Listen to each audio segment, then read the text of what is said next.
The townsfolk had always told her that hope was a luxury she could no longer afford, that the ranch she clung to was dying the same slow death that had already taken her parents, her savings, and the strength in her hands. They told her to sell, to leave, to bury the memory of everything she once believed this place could become, but she refused even when the wind carried the grit of drought like a warning. She stayed because something deep inside her would not let go, something stubborn and trembling, and desperate to believe that the world had not entirely turned its back on her. She spent her days fixing fences alone, nursing a few surviving horses back to health, and ignoring the ache that whispered she was running out of both time and choices. The nights were the worst, silent, hollow things that filled her mind with doubts she never dared say aloud. She had no one left to confide in, no one to hear the creaking boards of the porch when she paced under the moon, trying to swallow her fear whole. The town avoided her now, as if hope itself were contagious and she were a carrier resistant to their brand of despair. They said she was foolish enough to wait for miracles and stubborn enough to starve before admitting defeat. Maybe they were right. She repeated that to herself on the coldest night of that winter, when the wind rattled the shutters so violently she thought the house might splinter. She was finishing a pot of coffee she'd been reheating for 3 days, huddled near the stove, when a thundering crash erupted outside, too heavy to be the wind, too sharp to be falling debris. It shook through her bones, and before she had time to think, her legs moved toward the door on instinct. The beam of her lantern sliced the darkness, catching the blur of collapsed weight near the barn. Her breath snagged as she approached, her boots crunching over brittle frost. When she lifted the lantern higher, she froze at the sight of a man sprawled in the snow, his torso soaked red, one arm twisted beneath him unnaturally, his chest heaving with shallow, ragged breaths. A gun lay a few inches from his fingers, half buried in the drift as if he'd tried to hide it even while falling. For a moment she thought he was dead, until his eyelids fluttered, open just enough for the faintest blue to appear. He looked at her with something wild and pleading, as if he recognized safety in a stranger's outline. She didn't know him, but she knew the kind of danger that carved its story into a man's skin the way this one wore. It bruises swelling dark, blood crusting, a wound in his shoulder that looked like it had been ripped open more than once. Her first instinct was to run back inside and lock the door. The townsfolk's voices echoed in her mind, telling her nothing good ever came wandering in from the dark. But he tried to move, groaned in agony, and she realized if she left him there, he wouldn't survive the hour. She knelt beside him, and he flinched at her touch, but he didn't pull away. His lips parted, but the cold strangled his attempt at speech. She told him not to try talking, though her voice shook as she dragged his heavy frame off the ground. It took all her strength to get him inside. Every step a battle with slipping boots and his fading consciousness. She half carried, half dragged him through the front door and onto the couch, near the stove before running for water and torn sheets to use as makeshift bandages. He watched her with half-lidded eyes that flickered in and out of awareness. When she pressed a cloth against the wound in his shoulder, he stiffened, then whispered something she didn't understand. Only later, when the blood on her hands dried black and he finally slept, did she realize he'd whispered the word, please, the last plea of a man who seemed beaten down far beyond the wounds carved into his skin. She worked through the night, her own breath trembling as she fought to stabilize someone she did not know.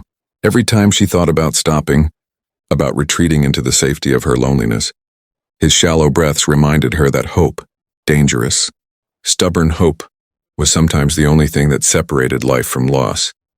When dawn finally broke, staining the sky with pale pink light, she stared at the unconscious stranger on her couch and wondered what kind of danger she had just allowed into her home. She didn't yet know his name. She didn't know who had shot him, who might be looking for him, or whether she had just saved someone who would destroy everything she had left. All she knew was that she had chosen to help him when everyone had told her to stop hoping for anything good to ever come her way.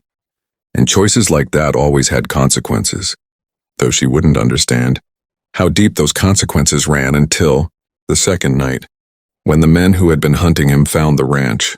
The second chapter of her unraveling began before the sun had fully set. When the man finally woke in full daylight, breathing like someone afraid to be caught even in sleep, he tried to sit up, but the pain shot through him so violently that he bit down on the inside of his cheek hard enough to draw blood. She told him to lie still, and he obeyed, not out of trust, she realized, but because his body gave him no other choice. When he finally managed to speak, his voice was hoarse and low, thick with a kind of weariness she recognized too well. He told her his name was Cole.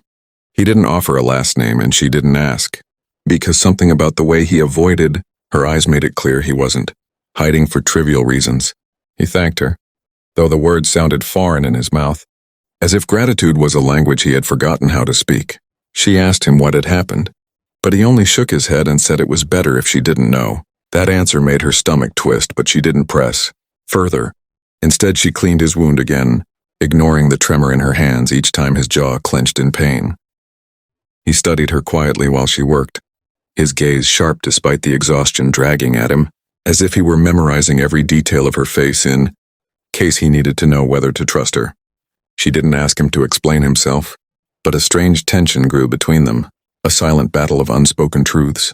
By late afternoon, she stepped outside to gather firewood, needing air to clear her thoughts.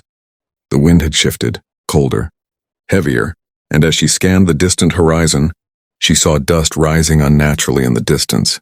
Her heartbeat stuttered. She knew the look of riders approaching, and these silhouettes rode with a purpose that made her blood run cold. She hurried back into the house and quietly closed the door, trying not to startle Cole.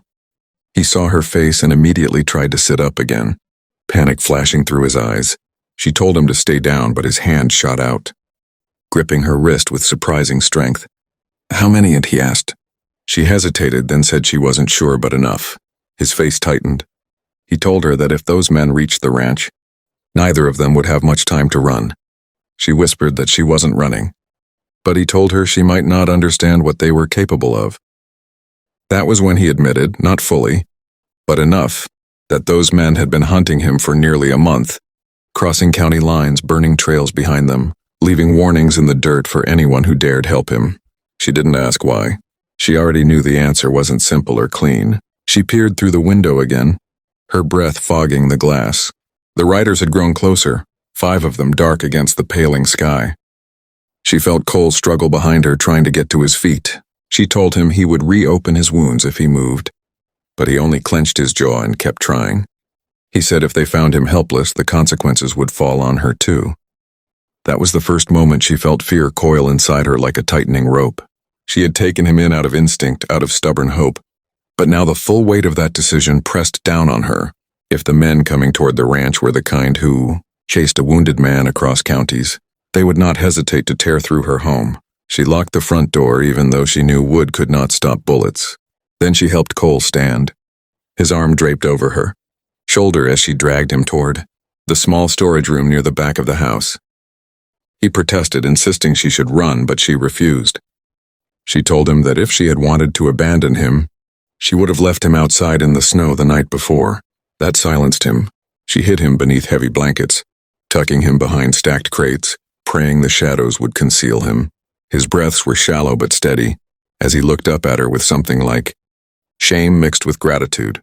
She squeezed his hand once before stepping out and closing the door behind her. The pounding on the front door came seconds later. She flinched, wiping sweat from her palms onto her jeans before answering. The men who stood on her porch were exactly the kind she feared, faces hard, eyes colder than the wind sweeping across the ranch. Their leader tipped his hat with a crooked smile that did nothing to hide the malice in his gaze. He asked if she had seen a wounded man pass through, claiming he was a dangerous criminal. She lied without hesitation, but the man watched her too closely, his eyes narrowing as if he could hear the quake in her heartbeat. He stepped past her without waiting for permission, his boots heavy against the wooden floor as he scanned the room with deliberate threats. Woven into every movement, the others followed, spreading through the small space like wolves sniffing a fresh scent.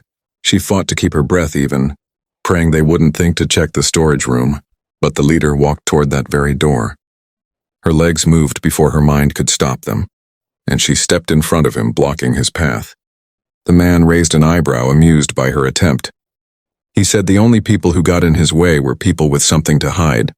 She tried to hold steady, but his shadow fell over her like a storm. For a moment she thought she felt the entire world tilt, ready to collapse until a sudden thud echoed from somewhere outside. One of the horses tied near the porch shrieked and bucked violently, drawing the attention of every man in the house. The leader cursed and stormed out to control the chaos, and one by one the others followed him. She didn't know what had spooked the horse, but she thanked the universe anyway. When the men finally rode off, leaving threats hanging in the air like the echo of a gunshot, she waited until they were dots on the horizon before collapsing against the wall. Her limbs trembled from the weight of what could have happened. She hurried to the storage room and pushed open the door. Cole was struggling to sit upright, worry etched across his face. She told him the men were gone for now, and the relief in his expression was so raw that it caught her breath. But he also warned her that they would be back. They weren't the type to give up. And now that she had lied for him, she had tied herself to danger that wouldn't easily loosen its grip. She didn't know why she said what she did next. Maybe fear was still crackling through her veins. Maybe hope was still stubborn even in the face of violence. But she told him he could stay until he healed enough to leave. Cole stared at her for a long moment, his eyes softening in a way she hadn't expected. He said no one had risked anything for him in a long time. Not since before the trouble began. She didn't ask what that trouble was. Not yet, but she could sense a storm building. Behind his words, something heavy and dangerous and bleeding guilt at the edges. That night she stayed awake beside the stove again, listening to the wind scrape against the windows. Cole slept fitfully, his breath catching now and then as if haunted by things he couldn't outrun. She knew the peace wouldn't last. She knew the men who hunted him would return, but she also knew that something had shifted the moment she pulled him out of the snow. That hope, the very thing everyone had told her to let die, had finally brought someone to her doorstep who might change everything. She didn't yet understand how dark the path ahead would become or how deeply Cole's secrets would entangle with her own lonely existence. But she felt the first stirrings of something powerful and dangerous growing in the cracks of her quiet life. And as she watched the wounded cowboy sleep, still breathing, still fighting for life, she realized she no longer feared the danger that followed him. What she feared most was the possibility that she might lose the first person who had needed her in years, the first person who made her heart beat with something other than survival. She knew the men would return. She knew violence would follow. But for the first time in a long while, she wasn't afraid to hope.